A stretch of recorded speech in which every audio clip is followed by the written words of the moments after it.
নাফ নদীর এপার ওপার এখন শুধু একটি ভৌগোলিক সীমারেখা নয়, এটি হয়ে উঠেছে আতঙ্ক আর মৃত্যু ভয়ের নাম। কক্সবাজারের টেকনাফ সীমান্তে গুলির শব্দ, চাষের জমিতে পুঁতে রাখা ল্যান্ডমাইন, নদীপথ ও রাতের ঘুম, সবখানেই লুকিয়ে আছে অনিশ্চিত মৃত্যুর শঙ্কা। স্থানীয়দের ভাষায় দিনে ভয়, রাতে আতঙ্ক। গুদাই এমমদা আর তো গুদা আছে, নিজস্ব গুদা আছে, আর এমমদা এর বেকুন আড্ডা মারি সাপ্পো তারপরে এ দূরের মধ্যে মানে কি বর্মাতিন ফোন কিসিমর গুলি ফুটার হলে মানে হবে মতো নয় উরুস্কুল। এই নতুন উদ্বেগের কেন্দ্রবিন্দুতে উঠে এসেছে একটি সশস্ত্র রোহিঙ্গা সন্ত্রাসী গোষ্ঠী নবী হোসেন গ্রুপ। অস্ত্র হাতে সরাসরি ফায়ার করা এই গোষ্ঠীর সদস্যদের তৎপরতায় সীমান্ত এলাকা ক্রমেই অস্থির হয়ে উঠছে। প্রশ্ন উঠছে, মিয়ানমারের অভ্যন্তরীণ সংঘাতের আগুন কেন এবং কিভাবে বাংলাদেশের ভেতরে ছড়িয়ে পড়ছে? এই প্রশ্নের উত্তর খুঁজতেই সীমান্তবর্তী ওয়াইকং এলাকায় ঘুরে দেখা যায় নাফ নদীর তীর ঘেঁষা জনপদগুলোতে এখন রাতে স্বস্তির ঘুম নেই। মানুষের মুখে মুখে শুধু আতঙ্কের গল্প। এখান থেকে যাওয়ার সময় আমার বাগ্নি এখানে গুলিবিদ্ধ হয়েছে, এখান থেকে যাবে আর আমার বাড়িতে নবী সংগ্রুপ তখন ইতারা বাংলাদেশ গুলি উঠলে ইতারা বাংলা তো অগ্রিব না, এখন আর বাংলাদেশের মানুষের খুব যোগী বলে আছি। ঘটনার সূত্রপাত চলতি বছরের 9 জানুয়ারি 2026। সেদিন রোহিঙ্গা সন্ত্রাসী সংগঠন নবী হোসেন গ্রুপের প্রধান নবী হোসেন বিলাইর ছা দ্বীপ থেকে একটি ভিডিও বার্তায় ঘোষণা দেন, দান খেয়ে নয়, নিজ দেশকে স্বাধীন করতে সবাইকে অস্ত্র হাতে নামতে হবে। আজি ইয়াত আছে মগবাগি লইরে রোহিঙ্গা কোমরে জিনোসাইড করতে মগবাগি হিবারে আজি ইয়াত আছে মারামারির মধ্যে আজি আলহামদুলিল্লাহ আরা জিত্তি মগবাগিরা আরা দাফাই আর রোহিঙ্গা কোমরে এখন বাচ্চার মধ্যে মেসেজ পাঠাইতে চাইতে রোহিঙ্গা কোম তোমারা এই যে কনফার্ম মধ্যে তোমারা বই থাকি খরাত খাইরে তোমার কলফর মারি না ফেলাই জলদি তো জলদি তোমার জবিন তোমার আর কানে তোমার ডাকের জলদি তো জলদি লামগা। এই ঘোষণার পরপরই সীমান্ত জুড়ে উত্তেজনা বাড়তে শুরু করে। উত্তেজনার রেশ কাটতে না কাটতেই 11 জানুয়ারি 2026 ওয়াইকংয়ে ঘটে ভয়াবহ এক ঘটনা। স্থানীয় জসিম উদ্দিনের মাত্র 9 বছর বয়সী কন্যা হুজাইফা আফনান মিয়ানমার দিক থেকে ছোড়া গুলিতে মাথায় গুলিবিদ্ধ হয়।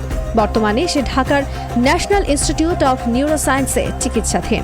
চিকিৎসকদের ভাষ্য, এখনও তার মাথা থেকে বুলেট বের করা সম্ভব হয়নি। জীবন মৃত্যুর সন্ধিক্ষণে লড়ছে শিশুটি। এর ঠিক পরদিন 12 জানুয়ারি ওয়াইকংয়ে চিংড়ি ঘেরে কাজ করতে গিয়ে শ্রমিক মোহাম্মদ হানিফ হঠাৎ এক বিকট শব্দে ছিটকে পড়েন। পরে জানা যায় আরাকান আর্মির পুঁতে রাখা একটি ল্যান্ড মাইনের বিস্ফোরণে তিনি গুরুতর আহত হন। মুহূর্তেই বিচ্ছিন্ন হয়ে যায় তার একটি পা। প্রশ্ন উঠছে, বাংলাদেশি মাটিতে মিয়ানমারের ল্যান্ডমাইন আর তার শিকার হচ্ছেন বাংলাদেশিরাই। একই দিনে মিয়ানমার থেকে বাংলাদেশে প্রবেশ করতে দেখা যায় 53 জন সশস্ত্র বিদ্রোহীকে। অভিযোগ রয়েছে তাদের মধ্যেই ছিল নবী হোসেন গ্রুপের সদস্যরা। স্থানীয়দের অভিযোগ অনুযায়ী নবী হোসেন নিজের তৈরি সশস্ত্র বাহিনী দিয়ে নাফ নদী ও সীমান্তের বিভিন্ন পয়েন্ট নিয়ন্ত্রণ করছে।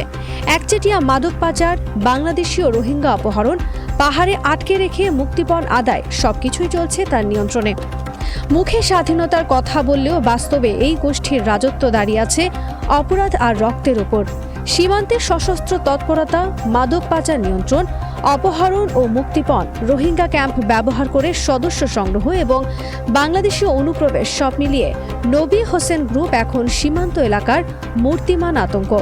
দিবা নবী হোসেন গ্রুপ আছে, ইতারা মেন উদ্দেশ্য হলো ইয়াবা ফাঁসা করা, সবার বিচার করি বলা বলি ইতারা অভ্যন্তরীণ মানে যুদ্ধ করে আর মাইন বিস্ফোরণ বিগত কিছুদিন আগে মানে আর এলাকার পাহাড়ি ভালো হচ্ছে আর বর্তমানে হসপিটাল আছে। এদিকে বিজিবির পক্ষ থেকে জানানো হয়েছে, sector commander colonel Mohammad Mohiuddin আহমেদের ভাষায় সীমান্তে ল্যান্ডমাইন পুঁতে রাখার বিষয়ে তাদের কাছে নির্দিষ্ট কোনো তথ্য নেই এবং বর্তমানে পরিস্থিতি স্বাভাবিক রয়েছে।